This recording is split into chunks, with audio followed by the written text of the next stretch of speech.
Now, ladies and gentlemen, the turmoil and the animosity and the hatred and the violence that we associate with the civil war in Ireland was not unique, nor was it a first-off event.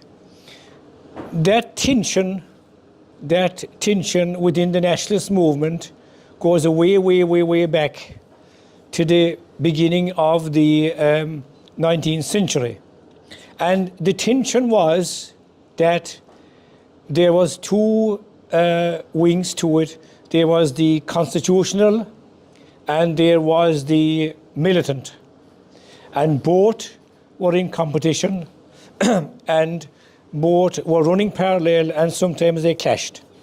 And this tension I'm talking about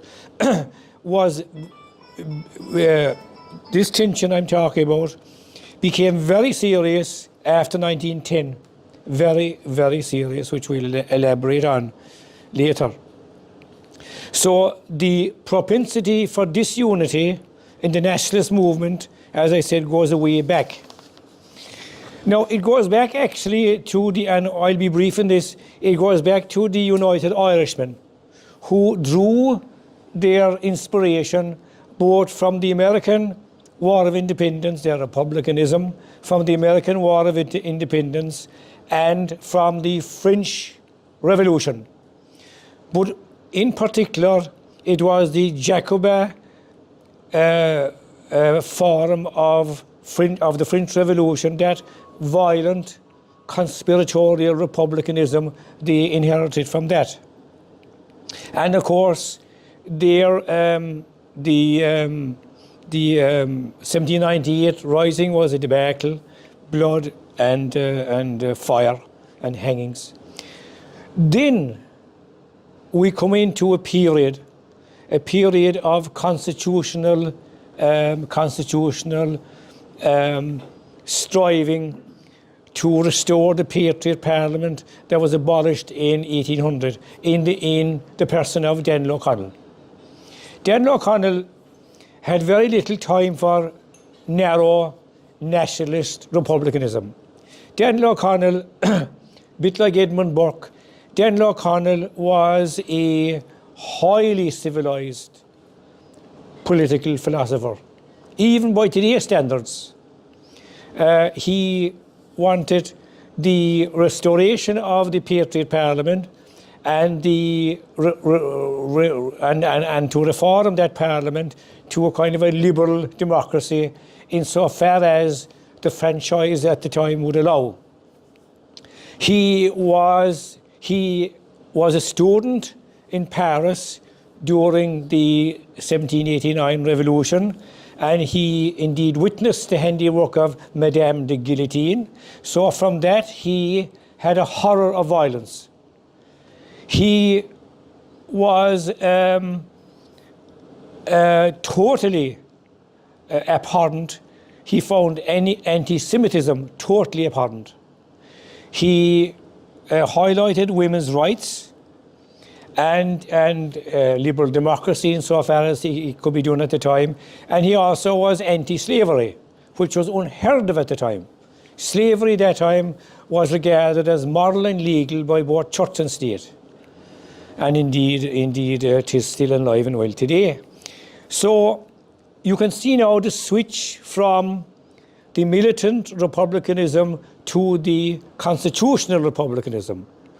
Then we move on to the New Irelanders. The New Irelanders were a wing of the O'Connellite movement, but they took their inspiration from the United Irishmen and the French form of republicanism. And they, of course, struck or rose out in 1848, and they were crushed as well. Then the pendulum swings again to the constitutional phase with Isaac Butt. Isaac Butt was the great precursor of Parnell. He was a constitutional politician who wanted independence. He was not a Republican, but he wanted an independent parliament. Then the pendulum swings again to the IRB, the Fenians. The Fenians drew their inspiration again from French republicanism, and they were conspiratorial, they had a narrow outlook, they were anti-clerical, they had no social or economic policy, they just wanted separatism from Britain by force. That then kind of died down because they were suppressed and so on, and even though they were conspiratorial and they were oath-bound, sure everybody knew what they were at. So then that moved on to Parnell. And Parnell then, with the Irish Parliament, he wanted home rule, of course, and he, again, we see the constitutionalism coming in there again. But that movement was split as well, that as well as the land reform. That was split as well because you had Parnell wanted a more conservative, we'll say, solution to the land war and home rule, whereas Michael Davitt and James Dillon wanted more militant. So you can see all down along the line there's this division and this tension. What was very prevalent that time also was the farmer-labourer tension that was going on in the country with strikes and strikes for wages and conditions. And the Irish Land and Labour Association with Daniel Desmond Sheehan highlighted this. But the labour movement at that time was looked down on by the nationalist organisations. That was not that serious. And then with the Parnellite split, then in 1890 it was, then you got that type of constitutional nationalism split again. And then we move on then to that then was the divided Irish Parliamentary Party after Parnell died was united in 1900 by William O'Brien, who founded the United Irish League. But that split in 1903 when O'Brien broke with Redmond and Dillon because they regarded him as too conciliatory to the Unionists. And he founded the All for Ireland League with Daniel Desmond Sheehan in the Irish Land and Labour Association. So that, and then the Parliamentary Party with the All for Ireland League tried to oust Daniel Desmond Sheehan out of the Mid-Cork constituency in 1910, but failed. So you can see there now there was a split again in the nationalist movement. But things gets very dangerous from 1912 onwards, because the Home Rule Bill was passed and that would come into force, was thrown out by the Lords, that would come into force 2 years after. But the Ulster Volunteers in the meantime were formed, and their raison d'etre was to stop Home Rule. Whereas the Irish Volunteers, their plan, their programme was to enforce Home Rule. So that there was a danger here of all Ireland civil war. All Ireland civil war that would make the civil war that we know of like a Tea Party.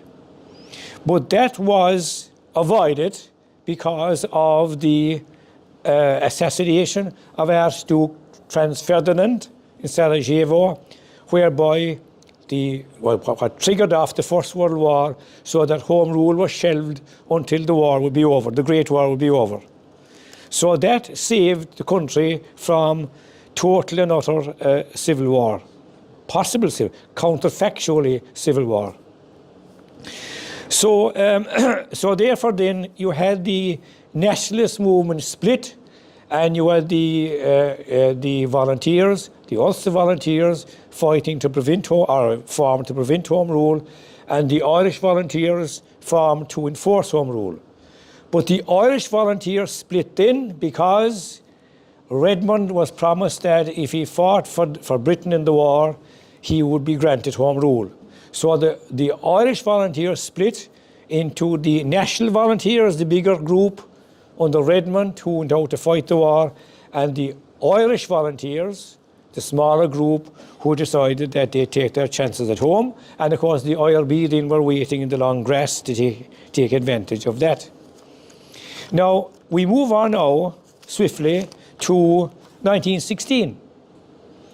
And sure, 1916 saw another split, because in 1916, the Irish volunteers under Owen MacNeill, when they were mobilising to collect the casemen's arms from the Kerry coast, they sent out a directive that there'd be no hostilities unless the British Army tried to take the arms from them. But the IRB under Pearse did a runner, or a solo run, and they started the 1916 Rising, which was not sanctioned by the Irish volunteers at all. It was totally illegal. And the Pearse, of course, wanted to walk into it because he wanted sacrifice. He wanted an Easter quasi-religious sacrifice, so therefore that he would get the sympathy of the people. He knew bloody well, a brave man of course, he knew bloody well that there would be widespread executions, because the 1916 Rising was an illegal act by the standards of that time. Ireland was at war with Germany, and if that happened in England, if that happened in France or Germany or America, there would be 50 or 60 executed, not 7 or 8 or 10. So therefore, then following the Rising, Sinn Féin took the credit for the sympathy, even though Sinn Féin had nothing to do with the Rising, nothing at all to do with the Rising. There was overlapping here and there. They had nothing at all to do with the Rising. It was an IRB thing. But then, of course, as time moved on, they all kind of joined in, and then you had the general election of 1918 and the meeting of the first Dáil. So therefore, what I'm trying to bring out is this, that coming into the first Dáil of 1918, which declared the Republic, thrown into that first Dáil was a whole cauldron of conflicting political views, militant, moderate, constitutional, everything thrown into the cauldron that was going back for years. And therefore, that was providing the material or the ammunition for future conflict. Because the first Dáil never defined what a republic was going to be. They declared the republic, but they had no idea how that would sit with the Unionists. They didn't think of the Unionists at all. Well, the Unionists didn't think about them either. So therefore, and then what happened then was that the War of Independence then was triggered off because the British declared the Dáil illegal, and the Dáil institutions illegal, and they occupied the country with military, and therefore that triggered off the war. So then that was a unifying force because they had a common enemy. So then that was all nice and dandy while the war was going on. But then came the truce. And 'tis here now the proverbial hits the fan. Because up to now, well, up to from say 1918 to 1921, things are straightforward. They were not that straightforward from 1911 to 1916. Things were fluid and dangerous. But things are safer then with the common enemy. But now that the truce was signed and they had to sit down talking, there was a problem. When De Valera went to talk to Prime Minister Lloyd George told him, well, I'm paraphrasing him, Mr. De Valera, we have a big problem. You have a big problem. I have a big problem. The first problem we have, Mr. De Valera, is that I'm head of a coalition government that contains unionists and conservatives that are jumping to oust me because they think that I will grant a republic to you. Can't be done. Even Mr. De Valera, if I will grant you Dominion status, which is the best I can do, they will oust me as well. So therefore, Mr. De Valera, you will be very lucky to get Dominion status. Number two, of course, there was a unionist born law was in the Lloyd George coalition cabinet. Indeed, Redmond was invited into too, but he wouldn't go into it in the war cabinet. Number two, Mr. De Valera, I cannot give you a republic because the government in the north has been set up with 12 months. Since June 1921. So the northern government is fixed and settled. So if I give you a republic now, there will be wholesale slaughter in the north. There will be wholesale slaughter of Catholics in the enclaves of Belfast. Forget it. And number three, Mr. De Valera, if I will give you a republic, India will jump. India was stirring. And if India will jump, we are all in the doo-doo. So therefore, that can't happen. So please now, Mr. De Valera, go home and tell the boys that Dominion status is as good as you can get. That is the gist of the De Valera Lloyd George talks. Dave came back home, of course, and then they cobbled up a delegation to go over to negotiate the treaty. And of course, when Collins and Collins and Griffith and company went over, they were told the same thing. A republic is out of the question, and Dominion status, which is a step ahead of Home Rule, might be a possibility. And even with that, says Lloyd George, I could collapse as well. So therefore, Collins and Griffith came around to the idea that a Dominion status was as good as could be got, and they came back with that message, and then you had the Dáil debate.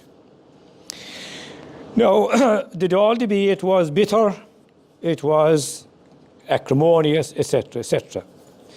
But the problem was that the problem with the Dáil debate was that, I hate saying it, but there was different degrees of intelligences. There was different degrees of intelligences in the Dáil. You had the likes of De Valera, Collins, Griffith, Higgins, highly intelligent men, pragmatic, fluid. Then you had the likes of Cathal Brugha, Rory O'Connor, great men, great courageous men, couldn't see any way ahead, only the one way, Liam Lynch and so on. They could only see a 32 county republic or nothing, all or nothing. And Collins and Griffith couldn't persuade them that that was not on. Wrong or right, I don't know. But then the question was the oath. The oath, and De Valera being a De Valera would be the most intelligent of the whole lot of them, because he was devious, he was Machiavellian, he was pragmatic, he could make 2 and 2 5 and convince everybody of it. So therefore, the oath was the problem. Now, Collins' idea about the oath was that he was quite satisfied to take the oath to the king, because he regarded the oath as, take it, but don't mean it. Ignore it. Take the frigging oath and move on, and then in the imperial conferences get more and more and more and more and more and more the stepping stone theory. De Valera was a bit similar. De Valera brought up the idea of external association.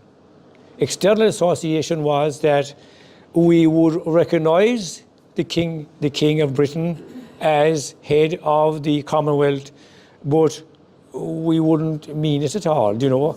And then we get a republic within the Commonwealth. And that is the formula that was worked out for India some 20 years after. So De Valera was way ahead of his time. Collins then pulled another rabbit out of the hat. And Collins then, he proposed that take all these oaths, but forget about them. But he tried to buckle it down then to satisfy the British, thereby that he set up, he was chairman of the committee that set up the Free State Constitution, so therefore that you would take a solemn oath to the Free State Constitution, and seeing that was set up in association with the British, that might keep them happy. But everybody rejected it. The doctrinaire Republicans rejected it, and the British rejected it. So Collins said, right, we'll go ahead with the oath itself. And they did, and it won narrowly in the Dáil, in the cabinet, and in the Dáil, and then it was sold well to the people, and that was the way it was. So, as the early months of 1922 proceeded, we are now heading for civil war. A provisional government is formed. Collins is elected, well, he kind of elects himself actually, but Collins is elected chairman of the provisional government. He is also elected or appointed, more or less by himself as well, as commander-in-chief of the new National Army.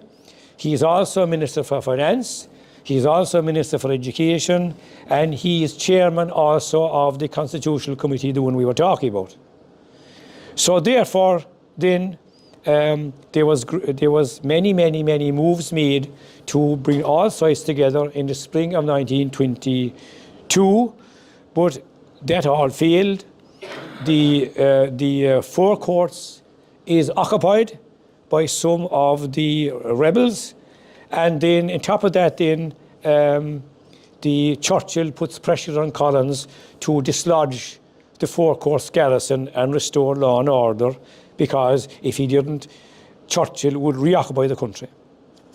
So Collins came under relentless pressure, and then he finally snapped when J.J. O'Connell, Ginger O'Connell, one of his generals, was kidnapped.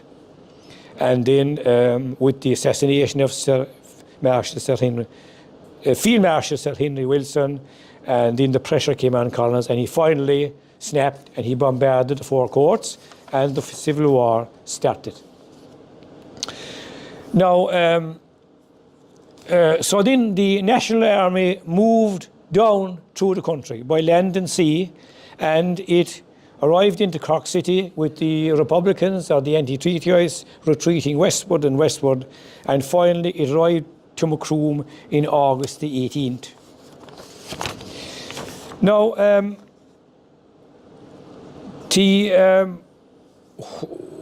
the treaty election was in June of 1922, and a few things need be said about that. The first thing is that there was total confusion amongst the people of the country at the time. It was all kind of a personality factor. People voted for the treaty because Collins was for it, and more people voted against it because Dev was against it. Most people, a lot of people were neutral. They didn't know what to do, and then. But I think that the reason the treaty was carried by the people, by 2/3 majority nearly, was a few reasons. Number one, as far as the people could see, Collins' stepping stone argument made sense. It made sense. It was practical, it was pragmatic, it was realistic. It was 80% of something better than 100% of nothing. that the treaty was the way to go. The other thing that swung the people was that the influence of the Catholic Church. The influence of the Catholic Church being conservative or pragmatic and so on, they were in favour of the treaty. And so also was the financial institutions of the country, banks, all these institutions, large farmers, that kind of thing. They were all pro-treaty. Town merchants, they were all for the treaty. Here in Macroom, I imagine that while the old battalion of the IRA were all to a man against the treaty, I think that in Bandon anyway, well, you wouldn't mind Bandon I suppose, but in Macroom and other places, a lot of the merchants and these people were pro-treaty to a great extent. And the funny thing about it was that a lot of the volunteers of the War of Independence joined, here in Macroom, joined the National Army, joined the new National Army. And so that is an indication that was reasonably popular.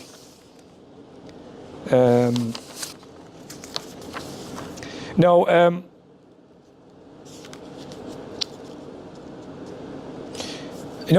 we coming local here now, so you can see now then that this tension is brewing for years and years and years and years, and then it blew up, and now the civil war is in Macroom. In February the 22nd, 1922, the RIC moved out of Macroom to Victoria Barracks, and they were disbanded in April. And the Republican police, they took over, and the IRA occupied the castle. Now, the IRA that time in Macroom and other places, they were kind of confused. Some of them were kind of definitely anti-treaty, but more were pro-treaty, but they weren't at each other's throats yet. In April the 22nd, 3 British officers, Dove, Henderson and Hindy, were captured by the IRA while leaving Williams's Hotel and executed and buried at Kilgobnet, Clonderhood. Now, you know more about this than I do, so I won't dwell too much on that. Then the IRA occupied the castle again following the retreat from Cork. And then in August, National Army Party Corcoran, Roscommon, was killed during the National Army takeover of Macroom. And the IRA burdens the castle on August 18th and retreats out of Macroom. And then the National Army take up billets in the town hall and the workhouse. And then on the next big event was in August the 21st, when Collins arrives in Macroom. Now, Collins, his headquarters was in the Imperial Hotel in Cork, and he came to Macroom. He was on an inspection tour of West Cork, and according to what we understand in the Kilmurray area, he had 3 reasons for travelling to West Cork and to Cork City. Number 1, he was obviously inspecting the army units because the anti-treaties had retreated away west. Number 2, he was trying to buy up the people. But number 3, he was freezing money in the banks that trustees were drawing out, anti-treaty trustees were drawing out, who were trustees during the War of Independence. Now they were anti-treaty, and they were pulling money out of the banks. So Collins ordered the banks to freeze the money, and in the name of the provisional government. We also believe that he came to Macroom to make contact with Liam Lynch. Liam Lynch was calling the shots literally and every other way on the anti-treaty side. So he was trying to meet Florrie O'Donoghue was here in Macroom, and he was trying to meet Florrie O'Donoghue to make contact with Liam Lynch. And so when he went back into Cork Monday night. He came out again Tuesday morning, and that tells you there was something serious stirring. And then he went back in again, and then he headed for West Cork. And on the way back from West Cork, we believe that he was supposed to meet someone in the parochial house in Kilmurray, but that's not quite definite. On August the 27th, Lieutenant Joseph Lee of the National Army, Belfast and Dublin, was shot while ambushed at Clondrohod Bridge with others. He died later. On September the 2nd, John O'Leary Carriganima was shot dead in an ambush at Gurteen Row. Also Sergeant Major Francis Neary Longford. On September the 8th, Captain Tim Kinnifick, an anti-treaty Blackpool, was found dead near Coachford following a violent death. Now, one of the major battles during the Civil War in this area was Carrigafuca, September the 16th, 1922. A booby trap bomb was laid when the National Army were disarming a landmine near the bridge. 7 Free State Army soldiers were killed. Commandant Thomas Keogh, Carlow, who was one of Collins's 12 apostles during the War of Independence, Captain Dan O'Brien, Dublin, William Murphy, Longford, Thomas Manning, Drumdove, John O'Riordan, Bournemore, Patrick O'Rourke, Longford, and Raphael Conway at Lone. And then one Raymond, James Buckley, Clonfada, was shot in reprisal. In October, Dan O'Callaghan, Masseytown, shot by National Army. Supposed to be an accident, we don't rightly know. In early December, in the Ballymakeera engagement, and it was an anti-treaty attempt to rescue prisoner Pat Hagerty with the use of the Slievenamon, the armoured car that was with Collins the day he was shot, when the Hibernian Hotel was attacked. 3 National Army was killed, including Sergeant Thomas Nolan, County Carlow, and anti-treatyites Dan and Ger Casey. Gurteen Row shot at Clondrohod, and Con O'Leary drowned up. The Slievenamon was recovered at Gougane, and then in a shooting accident, Sergeant Jack Burns Rusheen was shot himself either in Dinnie's Hotel or the Town Hall, and many of these fellows were poorly trained, of course. Now, following Collins's death, the revenge factor played a large part in the government's response to stubborn anti-treaty resistance, with widespread atrocities on both sides, festering well into 1923, together with intermittent and mass executions.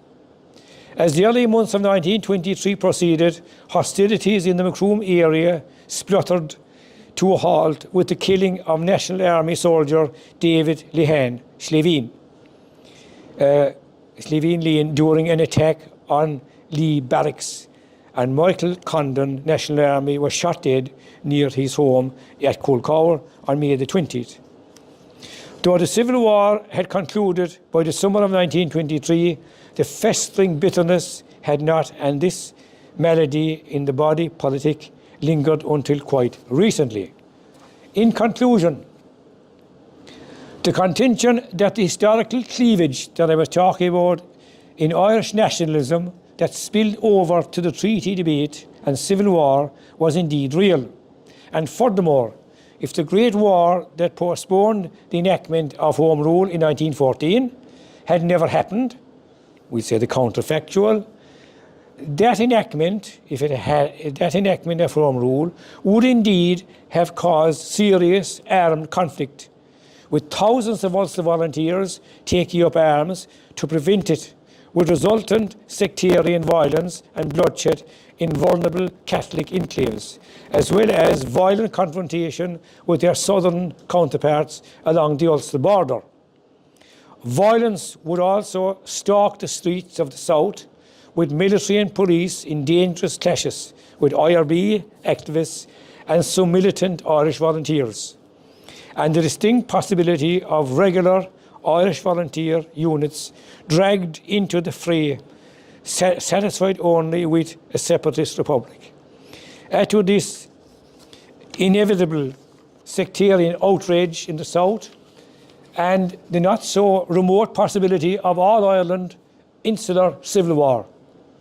If this quite realistic scenario had come to pass, fueled by age-old political, agrarian and religious animosities, then the violence and bitterness of the later civil war would indeed be the proverbial Tea Party by comparison.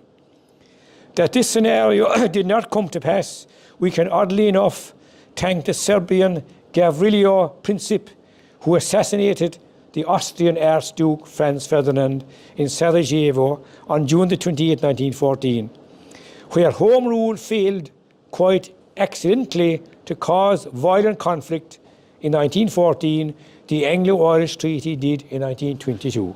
Thanks very much.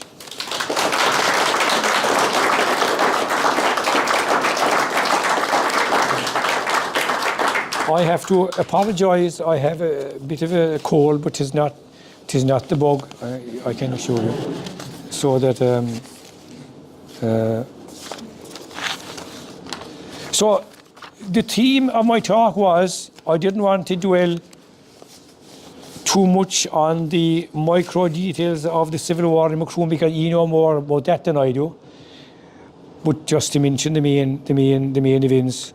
But my thesis and my theme was that the upsurge of violence and war in 1922 was no surprise, knowing that a crisis was at place ever since 1910. And as you know, before that there was other divisions and cleavages as well.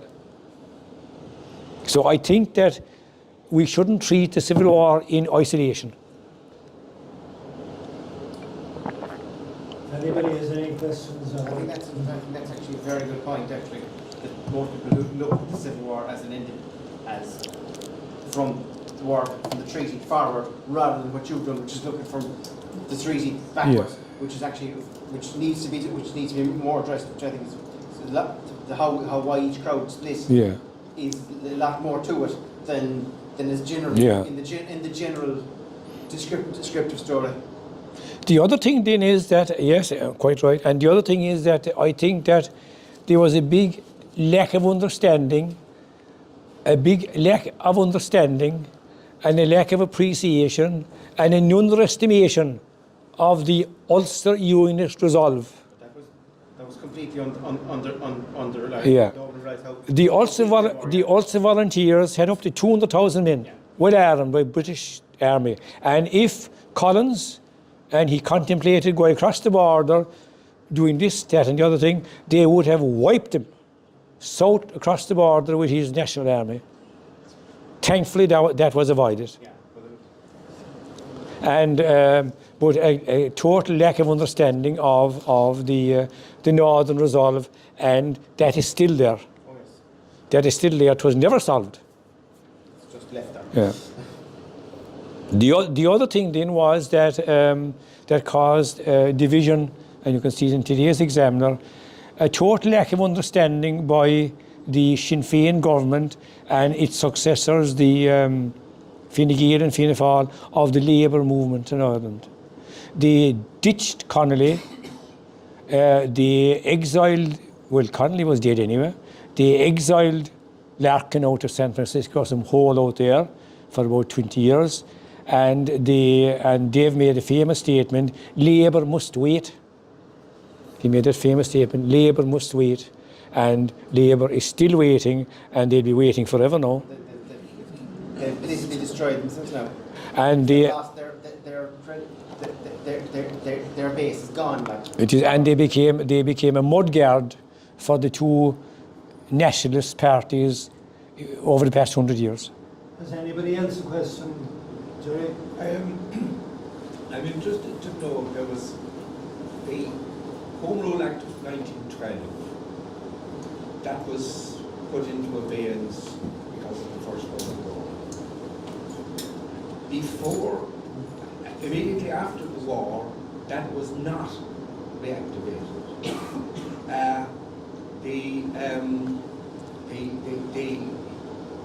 In 1921, the Northern Ireland entity was established.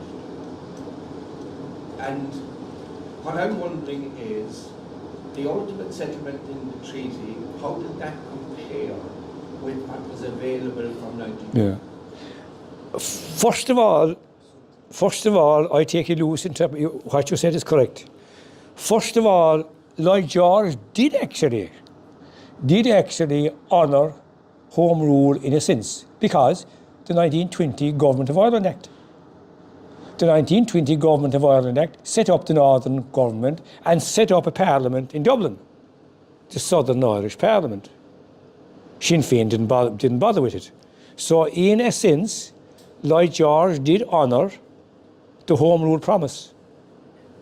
And the Government of Ireland Act of 1920, which set up two governments, because there was going to be two governments, that was a degree better than Home Rule. But Dominion status, which the treaty gave, was a step ahead again. And Collins, his plan, the stepping stone plan, was that in the imperial conferences in the 20s and 30s, that would be improved, and it was. And it ended up a republic in 1937, whatever it was, just at 48, but it was de facto republic in 1937, but not de jure, but de valere. The 1937 Constitution was a republic in all but name, so de valere actually proved Collins right. And both of them proved Redmond right. Because Redmond was promised Home Rule in 1914, in 1912, 1914 if he fought in the British Army, and he did. And that Home Rule of sorts came in 1920. Actually, it was better than Home Rule. But the Parliament of Southern Ireland never sat. If you were Unionists from Trinity College, walked into it and they had a few pints and walked out again. Tim, I just worry what did you think of Varadkar's statement the other day? We might have united Ireland. Well, I think he's dreaming, but that's only my opinion. So Because Tim asked, what did Michael think of what Varadkar said the other day about United Ireland coming soon? And Michael said he thinks he was raving. Am I correct? Well, dreaming. Yeah.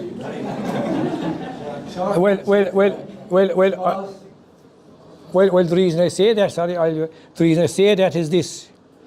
There are at least 100,000 men in the north, Protestant Unionists. There's at least 100,000 that will not budge. And 100,000 men or people can cause a lot of trouble. The same mistake, like you're underestimating the result. Underestimating it. Democrats might change it. Wasn't the real strength of the Unionists, in the anti-home rule, was that they had the backing of the British military.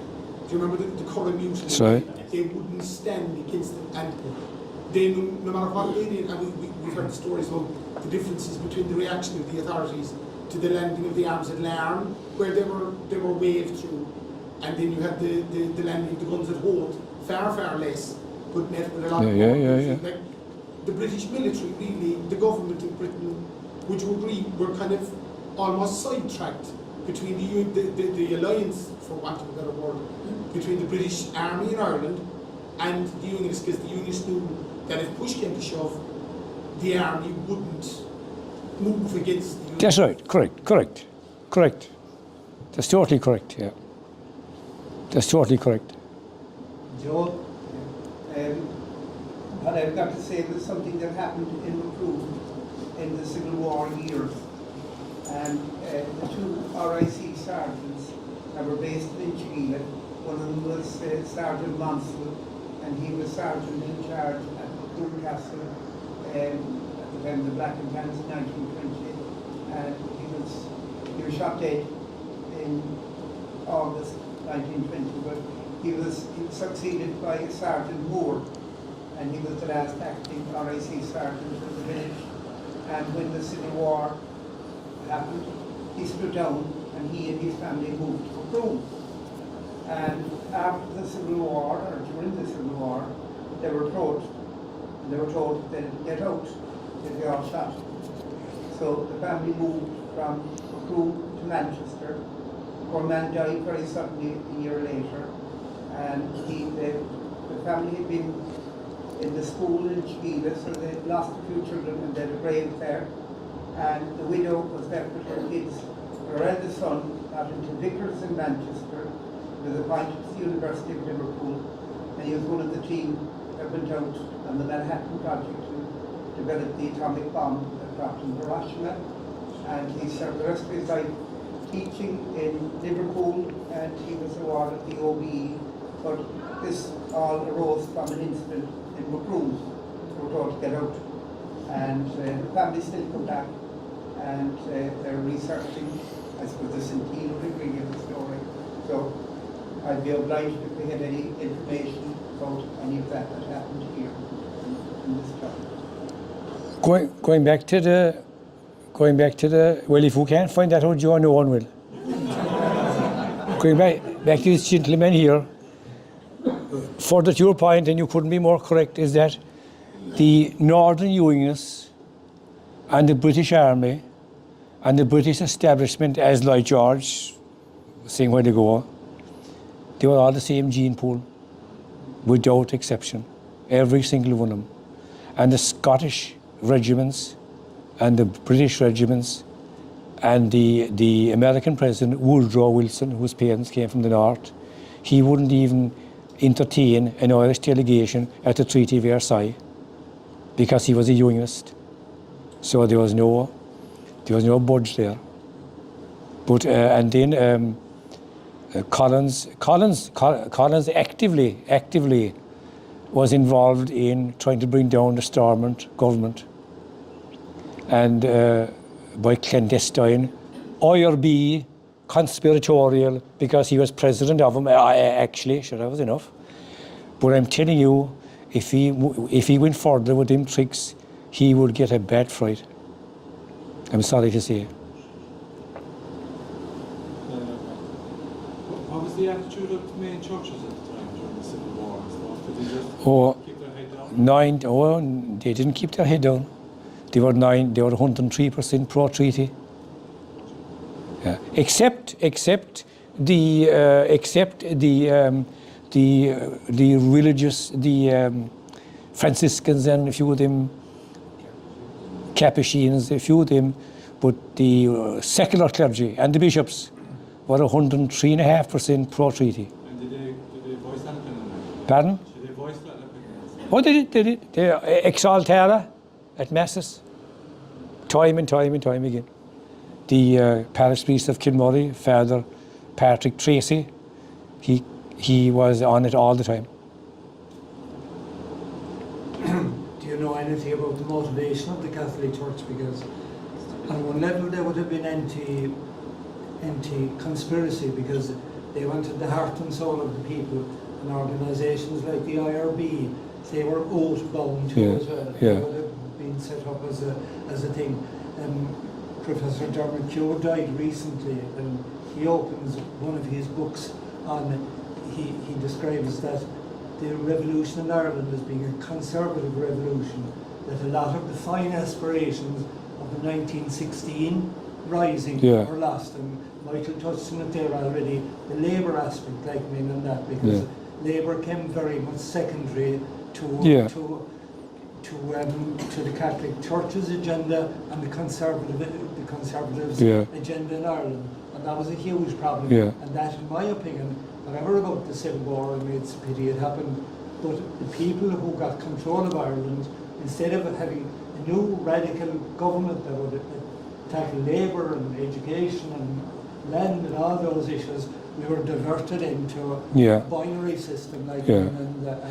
and The Irish Revolution, as Con said, the Irish Revolution was a political upper middle class revolution. It was a revolution of tenant strong farmers and the shopocracies and the merchants. For instance, the Haleses in Bandon, the famous Haleses in Bandon, great men. They had 4 thrashing sets. The Collinses, Michael Collins's people, they were wealthy, comfortable farmers.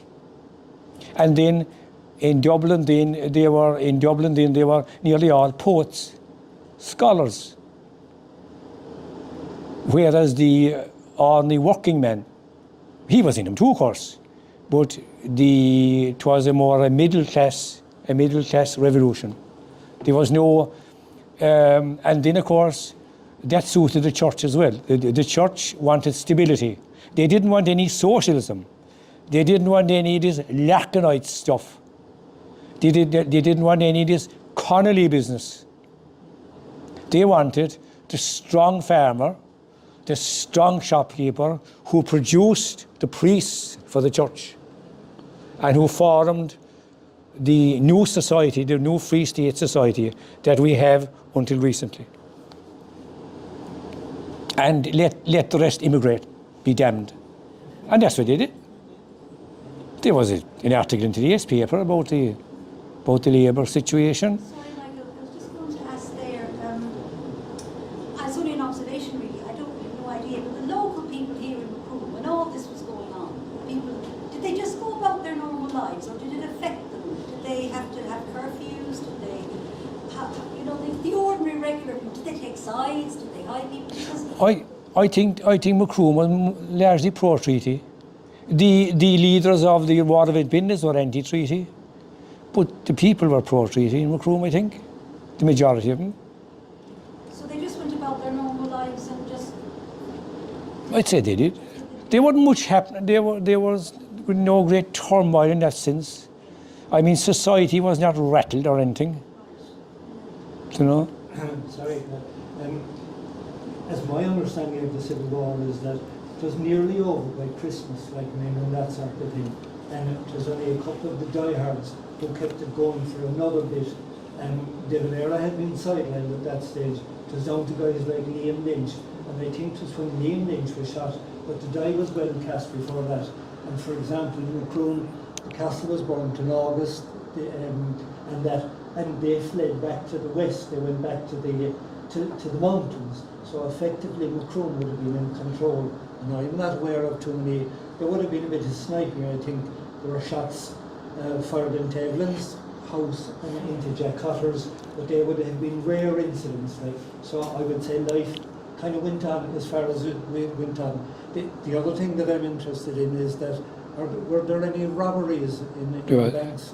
There was. Oh, Macroom, I don't know, but crime was rampant. Yes. I don't know about Macroom. Crime was rampant. Violence against women was rampant enough.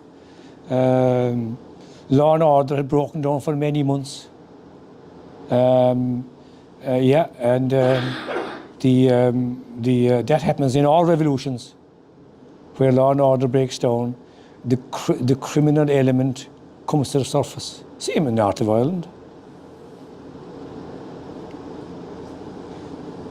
But the church wanted stability, and the church wanted stability, and it was the poor treaty in that sense.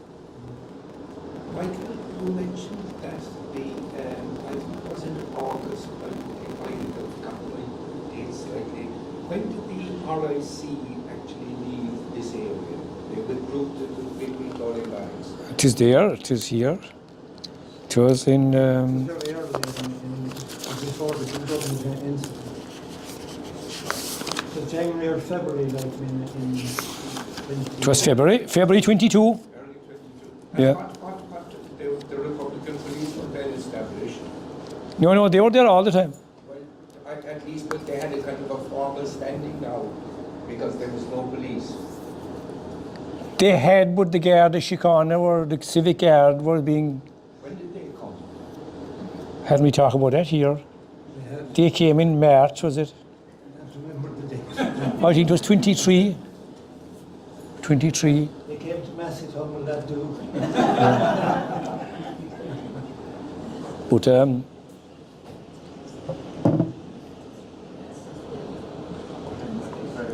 No, but when the castle was burned, effectively the Republicans left and all their police and all that, like, so they quit the place, like, so there was no,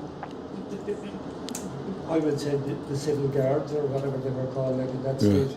They were only just there, and they were very raw recruits and that. So I'd say there was no law and order, there was no police. yeah, going back again to 1916, maybe it was a bit alarmist what I said. The volunteers, the Irish volunteers, did not sanction 1916. It was the IRB, and when the men were corralled by the British Army. Michael Collins was one of them. And they were marched down to the boat to be taken over to Frongach prison. The people of Dublin were lying in the streets firing rotten eggs at them and stones at them for betraying the boys out in the trenches. And the boys out in the trenches, Irishmen fighting for their country, for home rule, they were sending money home to the wives, and these blackguards blew up, causing trouble inside in Dublin. And when the 1916 leaders were shot, there were much tears shed over them in Dublin city itself. 'Twas as time went on, that grew. And in fact, the Redmonds Party won a couple of by-elections between 1916 and 1918. Sinn Féin were on the way down. And Sinn Féin could have got a bit of a land, but for the conscription crisis of 1918 that turned the thing. Because everybody was against the conscription. The church was against it, Redmond was against it, Sinn Féin was against it, the Labour Party was against it, everyone was against it. And that is why Sinn Féin swept in with the victory they did.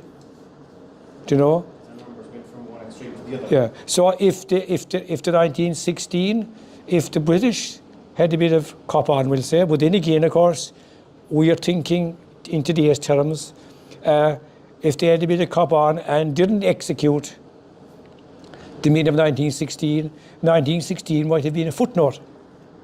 They turned them into martyrs, which is the killing. Yeah. But then again, they had to execute him because that was an act of treason. If that was Germany or America or France, they'd be a couple of hundred shot. And that was it. But now, because the nationalist narrative evolved in the past 100 years, we have a different idea. But the idea we have does not harmonise with the historical facts.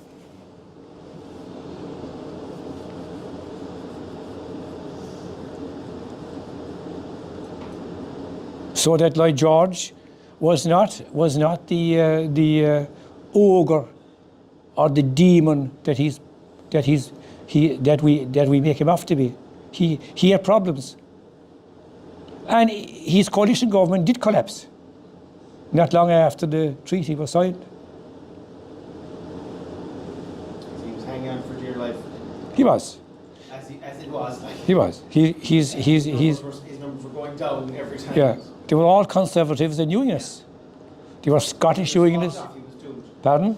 The unionists walked after that point. He was doomed anyway. Yeah.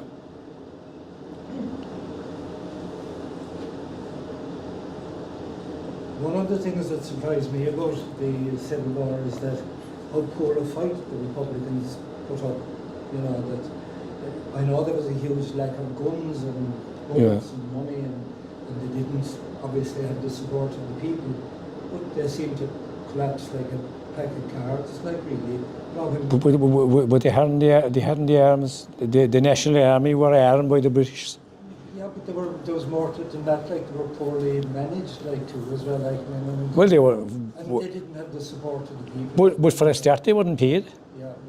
No one paid. No one paid. Whereas the National Army were a professional outfit at that stage. Yeah, but wasn't the National Army only cobbled together like then? Like. But still.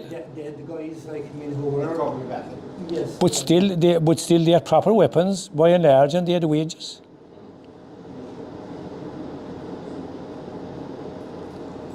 Yeah, but I agree with you that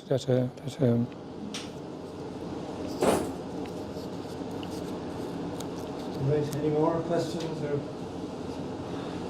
We need another couple of days with us. We're not getting tea until quarter past. Somebody could produce a couple of questions.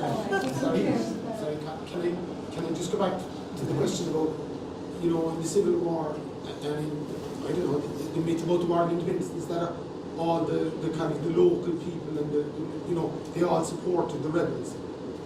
What happened to that? Like I know is often the narrative is that people at the end of the Civil War were just tired of the disruption.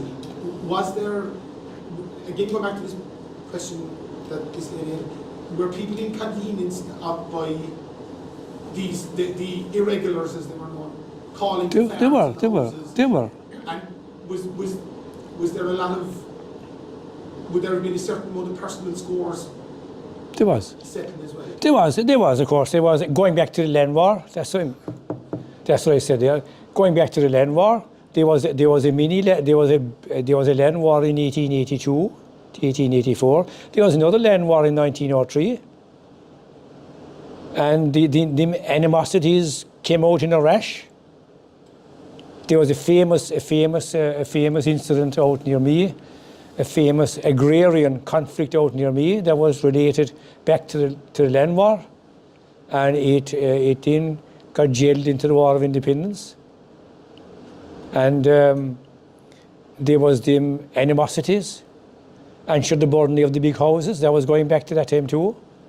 Because when a revolution starts and when law and order breaks down, old animosities comes to the surface. It was raked with it. Of course it was. You did right. For instance, there was a lot of, after the famine, and this was fought out too, after the famine, a lot of big tenant farmers gobbled up small holdings.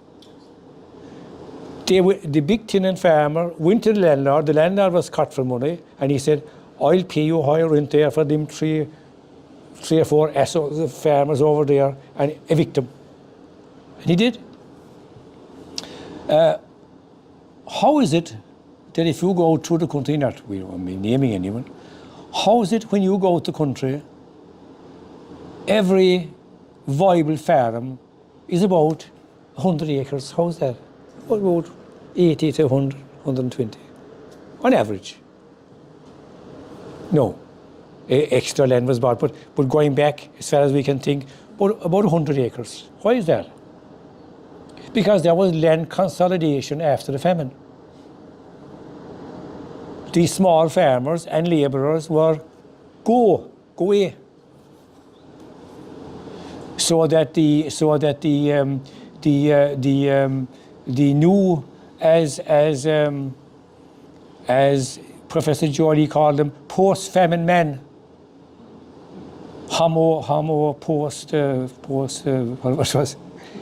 Post-famine man was the successful farmer we know of today, and more looked them. They were all smaller farmers before the famine, but they were crawling up the ladder. And then a lot of the small farmers then who were shunted, they dropped down the socio-economic ladder to labourers. And that is why then during the land war, when the labourers wanted a cottage an acre, some of them wanted more than that. They wanted a cottage in 10 acres. because the farmer DNA was in them. They didn't regard themselves as labourers at all. They were regarded as disenfranchised farmers. So they wanted 10 acres, because it was in their DNA. And do you notice, down through the years, farm labourers, down through the years, a lot of them had more interest in the farm they were working for than the farmer himself. Do you ever notice that? They always work as if it was their own. They'd work till 11 o'clock at night. I saw it myself. They'd work till 11 o'clock at night because the farmer DNA was in them. And then if the small farmer then got screwed again, which he probably did, then he would drop down the socio-economic ladder to labourer. And then who'd he marry? He'd have to marry, he'd marry a lady that would have the same descent as him. Well, all the better. Or they had 2 other options. They could join the army or the police or immigrate. And that is why a couple of million of them immigrated over the years or more. Whereas I was giving a talk there in a certain place out near me, and this honest to God farmer said to me, "'Tis quite amazing," Michael, he said, that the farmers that were in this townland after the famine are still there. And I was going to say to him, sure, of course they're still there. because all the rest of them are gone. There was 480 people in the townland. Nowadays about 40. Where do they go? Sure, of course they're still there. Michael, maybe you might be interested in this apocryphal conversation that is alleged to have taken place between De Valera in his retirement and one of the great socialist Republicans, Padre O'Donnell from Donegal. And they were reminiscing over their careers and the net effect of both their influences. And O'Donnell, or De Valera is alleged to have said to O'Donnell, well, Padre, he said, you will have, okay, we'll fix it, we'll sort it out here and now. But he said, you'll have to admit that if your crowd had been in, while my crowd we have, 1 million people would have immigrated. And O'Donnell is alleged to have said back to him, yes, he said, you're absolutely right. 1 million people would have immigrated under our dispensation, but it wouldn't be the same million. Oh, yeah, very good. Very good, yeah. Any more questions anyway? Milk has appeared. So that before I go, so that the famine made modern Ireland. The famine, we can thank the starvation and disease of the famine for making what we are today, unfortunately. The famine was the crucible that formed modern Ireland. Only for the famine, modern Ireland would be different. To be poorer. Are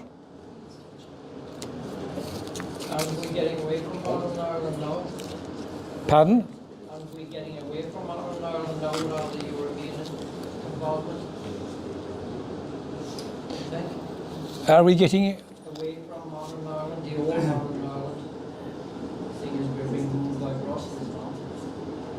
Would you say that this is... well, so we were ruled from London that time. Yeah, but I mean, at one point we were independent. Wasn't for long. Well, yeah, that's what I mean. I mean, is this a revolving thing now again? Are we going through another cycle? I don't know. I have no opinion on that now. Because I don't know how independent are we. Yeah. I know how independent were we. Yeah. I don't know. It's got in present context, concept of national independence is a little bit under question, to say the least, because the interdependence of the various elements in the world takes care of that. I mean, for example, look what's happening in Ukraine. It has a direct impact on us because the oil is in short supply. Okay, food is the next thing that's going to come under threat. Yeah. Global warming, there's going to be a whole lot of Yeah. You know, the idea of the old kind of 18th century idea of the nation state, I don't think is valid anymore. Yeah, yeah. Right, I'd say we'll call a halt there anyway.